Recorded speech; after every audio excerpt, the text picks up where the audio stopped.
The financial advisor who stole my $400,000 retirement fund had no idea who I really was. "Don't worry, Frank," he said with that practiced smile. "Your money is completely safe with me." What Marcus didn't know was that I was a retired FBI financial crimes investigator with 25 years of experience hunting down exactly his type of fraud, and I was about to come out of retirement. My name is Frank Morrison, 62 years old, recently retired from the FBI Financial Crimes Division in Phoenix, Arizona. After a quarter-century chasing white-collar criminals, money launderers, and investment fraudsters, I'd earned my pension and planned to spend my golden years playing golf and managing my retirement savings carefully.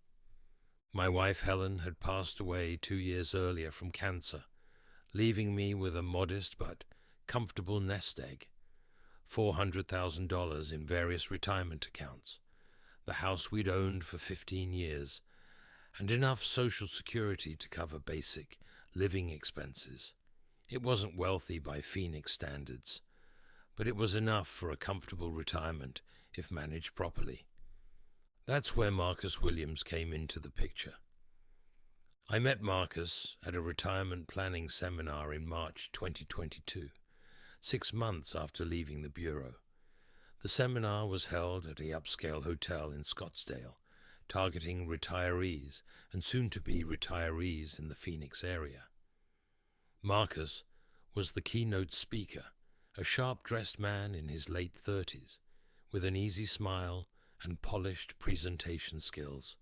The key to successful retirement investing, Marcus told the audience of about 50 people, is finding an advisor who understands your specific needs and can deliver consistent returns regardless of market conditions.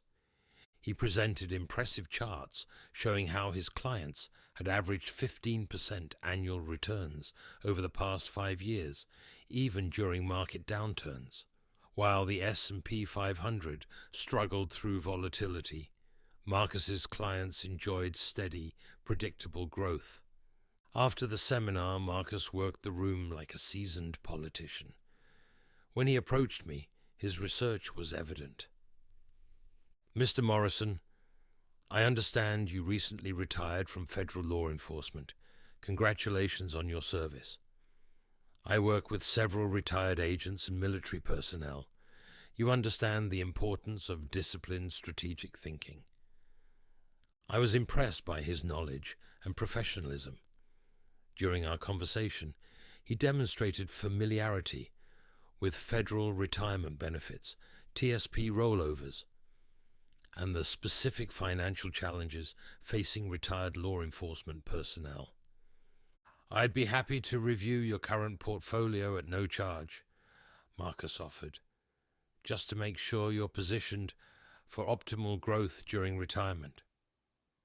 2 weeks later, I met Marcus at his office in a prestigious Scottsdale business complex. Southwest Investment Partners occupied a full floor with impressive views of the desert mountains. The office was elegant without being ostentatious, exactly what you'd expect from a successful financial advisory firm. Marcus's credentials were prominently displayed: MBA from Arizona State, Certified Financial Planner designation, membership in various professional organizations.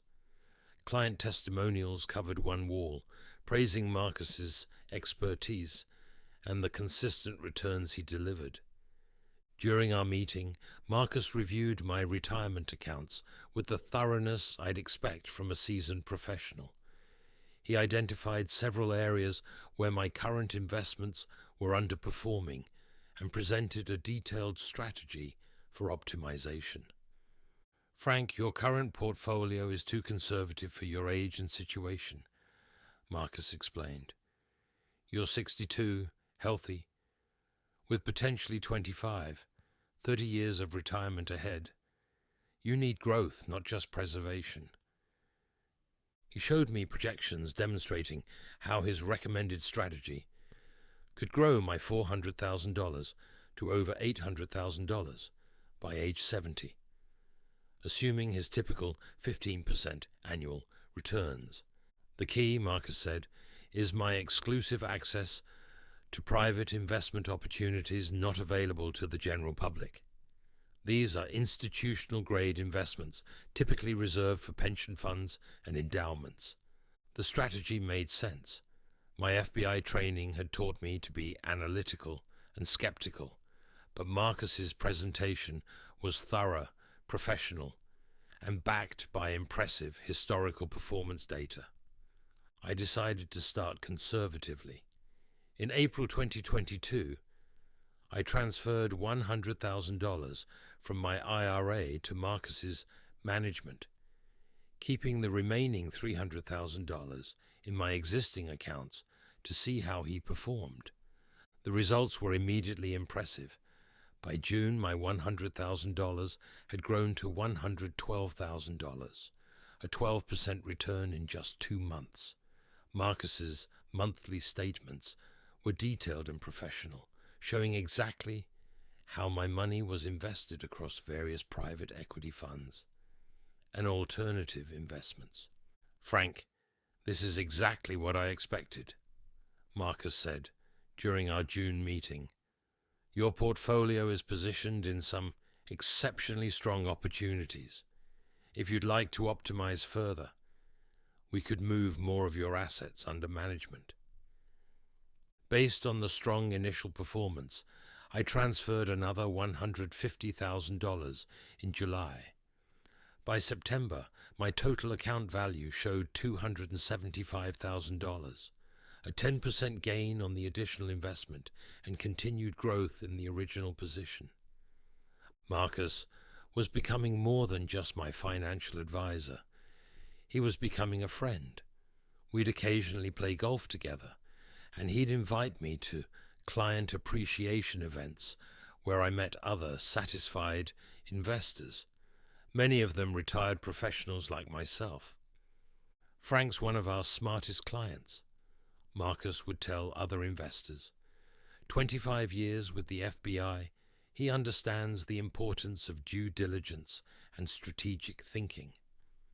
By December 2022, encouraged by consistent returns and Marcus's professional approach, I transferred my entire $400,000 retirement savings to his management. The account statements showed steady growth, bringing my total value to $445,000 by year-end. Marcus recommended reinvesting all gains to maximize compound growth. "This is when wealth really starts building," he explained. "Let the returns compound, and you'll be amazed what happens over 5 to 10 years. For the first half of 2023, everything continued perfectly. Monthly statements showed steady growth, bringing my account value to over $500,000 by June. Marcus was delivering exactly what he'd promised, consistent returns regardless of market conditions. But in July 2023, something changed. I planned a visit to my daughter in Denver and wanted to withdraw $20,000 for the trip and some home improvements. When I called Marcus to arrange the withdrawal, his response was uncharacteristic. "Frank, I hate to see you interrupt the compound growth momentum we've built," he said. "Could you delay the withdrawal for 60 days? We're entering a particularly strong earning period, and pulling money out now would cost you significant returns." I agreed to delay, but something about his response triggered my investigative instincts. In 25 years with the FBI, I'd learned to recognize when people were uncomfortable with reasonable requests. I decided to review my account more carefully. The monthly statements looked professional and detailed, but I noticed something subtle. The investment descriptions were vague. Instead of specific fund names or CUSIP numbers, my investments were listed as Private Equity Fund A, Alternative Investment Strategy B, and similar generic descriptions. When I asked Marcus for more specific information about these investments, he provided explanations that sounded sophisticated but lacked verifiable details. These are proprietary investment vehicles developed specifically for our institutional clients, he explained. The fund managers require confidentiality agreements that prevent me from disclosing specific holdings or strategies. This was plausible, but it activated my investigative training. In financial crimes work, vague explanations and secrecy are often red flags. I began conducting my own investigation. First, I researched Southwest Investment Partners more thoroughly. While the company was registered with Arizona securities regulators, I discovered some concerning details. The firm had been founded only 4 years earlier, and Marcus was the sole principal. For a company claiming to manage hundreds of millions in assets, this seemed unusual. Next, I investigated Marcus's background. His MBA from ASU was legitimate, and his CFP designation was current, but his work history before founding Southwest Investment Partners was surprisingly thin. He'd worked for 2 other investment firms, both of which had gone out of business amid regulatory investigations. Most concerning, I couldn't find any institutional clients or pension funds that had worked with Southwest Investment Partners. For a firm claiming exclusive access to institutional-grade investments, this was highly suspicious. My FBI training had taught me that investment fraud often follows predictable patterns. Impressive returns that seemed too good to be true, vague explanations about investment strategies, and difficulty accessing funds when requested. In August 2023, I decided to test my suspicions by requesting a complete withdrawal of my funds. Marcus's reaction confirmed my worst fears. "Frank, I understand your concerns, but there are redemption schedules we need to follow," he explained. "These private investments have quarterly liquidity windows. The earliest I could begin liquidating your positions would be October, and the full process would take 120 days. This was the moment I knew for certain that Marcus was running a Ponzi scheme. Legitimate investments might have liquidity restrictions, but a competent advisor would have explained these limitations up front and maintained enough liquid reserves to handle reasonable withdrawal requests. Marcus's sudden introduction of complex redemption procedures was a classic stalling tactic. I had 2 choices: confront Marcus directly or conduct a proper investigation to gather evidence for prosecution. My FBI experience told me that confrontation would only prompt Marcus to destroy evidence and flee with whatever money remained. Instead, I decided to go undercover. I called Marcus back and apologized for my withdrawal request. "You're right, I was being short-sighted," I said. "Let's stick with the long-term strategy. I trust your judgment." Marcus was relieved and grateful. "Frank, I know this can be stressful, but you're making the smart choice. Your patience will be rewarded." While pretending to be a satisfied client, I began building a criminal case against Marcus Williams. First, I contacted my former colleagues at the FBI Phoenix field office. I explained the situation to Special Agent Sarah Chen, who worked financial crimes cases in the Economic Crimes Unit. "Frank, if you're right about this being a Ponzi scheme, we'll need substantial evidence before opening a formal investigation," Sarah said. "Can you gather documentation showing the fraudulent statements and any communications where Marcus makes false claims about investments?" I began systematically documenting everything. I recorded phone conversations with Marcus. Arizona is a one-party consent state. Saved all email communications and photographed every account statement and marketing material. During our October meeting, I asked Marcus detailed questions about the investment strategies, recording his responses on my phone. His explanations became increasingly vague and contradictory when pressed for specifics. "Marcus, I'm curious about the European private equity fund that's generating such strong returns," I said. "Could you tell me more about the fund manager and their investment approach?" His recorded response was revealing. "Frank, these fund managers operate with extreme discretion. Even I don't have complete visibility into their day-to-day strategies. What matters is the consistent performance they deliver for our clients." This was nonsense.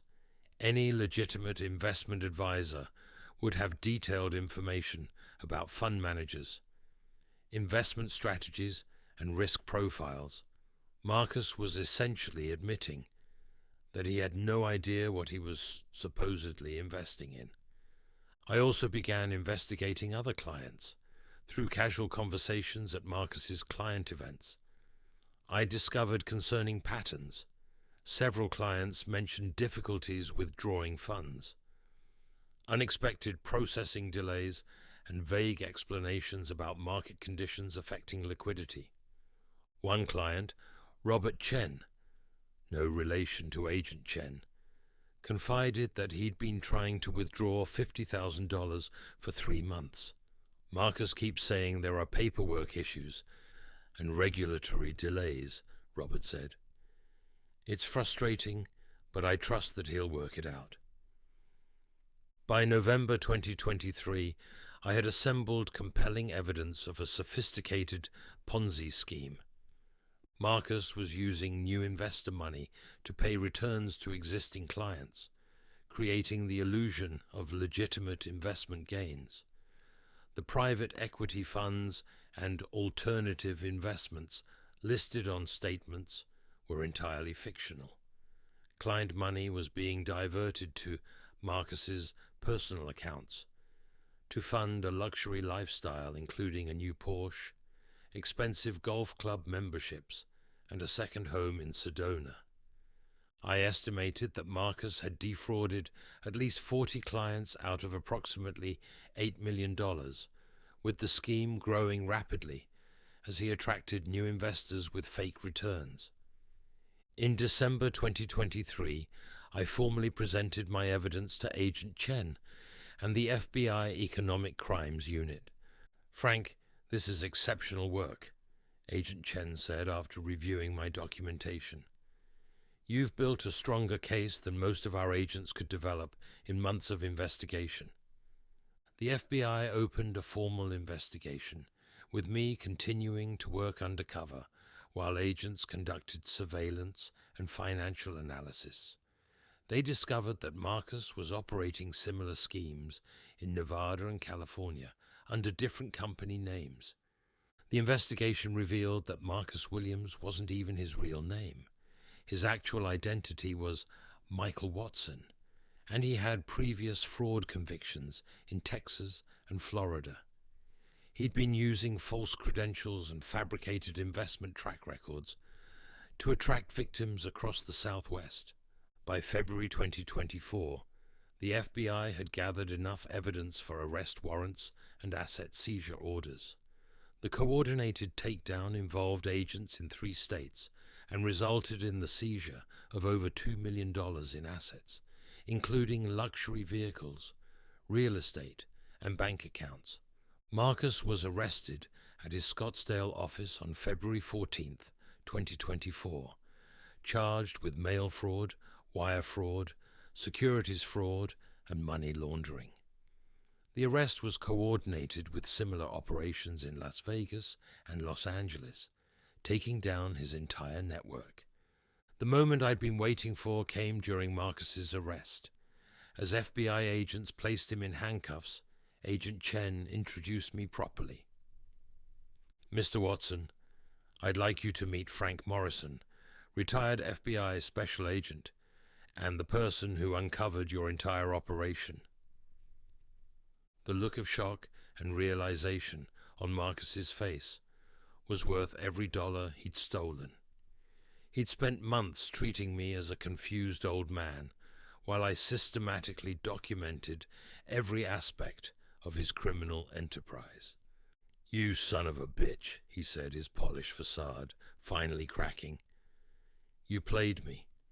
"Actually," I replied, "you played yourself. You just picked the wrong mark." The federal prosecution moved quickly. Faced with overwhelming evidence including recorded conversations, financial records, and testimony from dozens of victims, Marcus pled guilty to all charges in exchange for a cooperation agreement to help recover assets and identify additional victims. He was sentenced to 15 years in federal prison and ordered to pay $8.2 million in restitution. While not all client funds were recovered, the swift FBI action prevented additional losses and recovered about 60% of stolen money. My personal recovery was substantial. The FBI's asset forfeiture process returned $240,000 of my $400,000 investment, and civil litigation against Marcus's accomplices recovered another $80,000. While I lost $80,000 overall, the outcome was far better than most Ponzi scheme victims experience. More importantly, my investigation prevented Marcus from stealing millions more from other retirees. Agent Chen estimated that the scheme was growing rapidly and could have reached $20, $30 million in losses if allowed to continue. The case became a model for FBI financial crimes investigations. My undercover work and evidence-gathering techniques were incorporated into training materials for agents working investment fraud cases. Frank's case demonstrates the importance of victim cooperation in financial crimes investigations, Agent Chen explained to a conference of federal prosecutors. His law enforcement background was invaluable, but any victim can help by preserving evidence and reporting suspicious activity promptly. The investigation also revealed systemic problems in financial advisor oversight.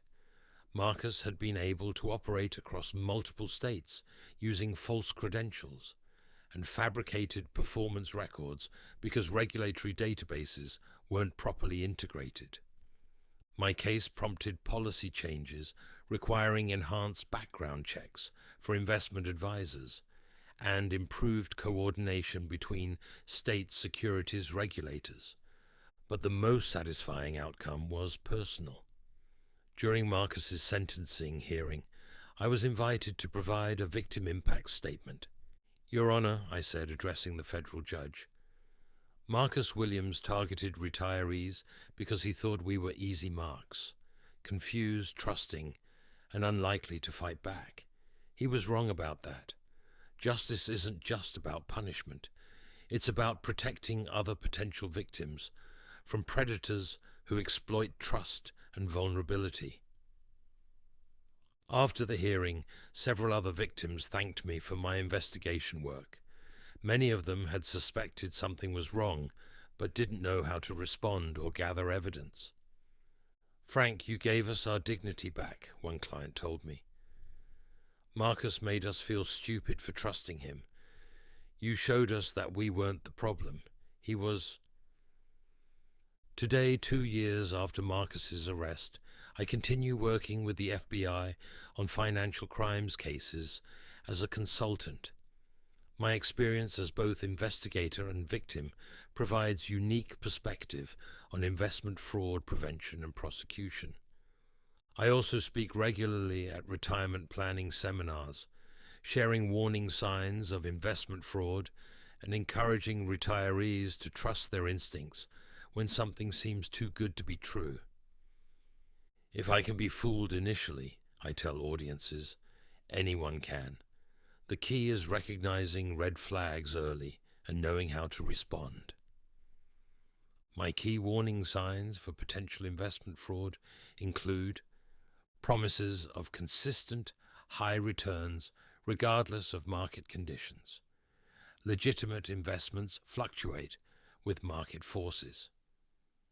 Vague explanations about investment strategies or fund holdings. Legitimate advisors can explain exactly where your money is invested.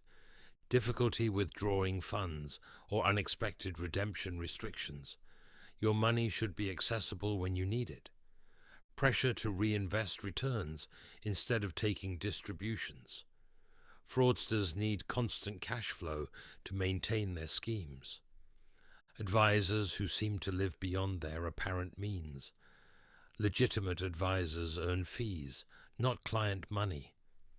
The most important lesson from my experience is that investment fraud can target anyone, regardless of education or professional background.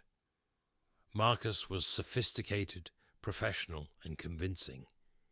He succeeded initially because he understood how to exploit trust and create the appearance of legitimacy. But fraudsters rely on victim isolation and confusion. When victims work together and leverage law enforcement resources, even sophisticated schemes can be exposed and prosecuted. My FBI training certainly helped me recognize the fraud and build a criminal case, but any victim can contribute to justice by preserving evidence, reporting suspicious activity, and cooperating with investigators. Marcus Williams thought he was targeting a confused retiree who would never fight back. Instead, he targeted a federal agent who spent 25 years hunting exactly his type of criminal. Sometimes the predator becomes the prey, and sometimes coming out of retirement is exactly what justice requires. The $400,000 Marcus stole was my retirement money, saved over decades of public service. But the satisfaction of bringing him to justice and protecting other potential victims was worth far more than money. My name is Frank Morrison, and I proved that some retirees fight back harder than fraudsters expect.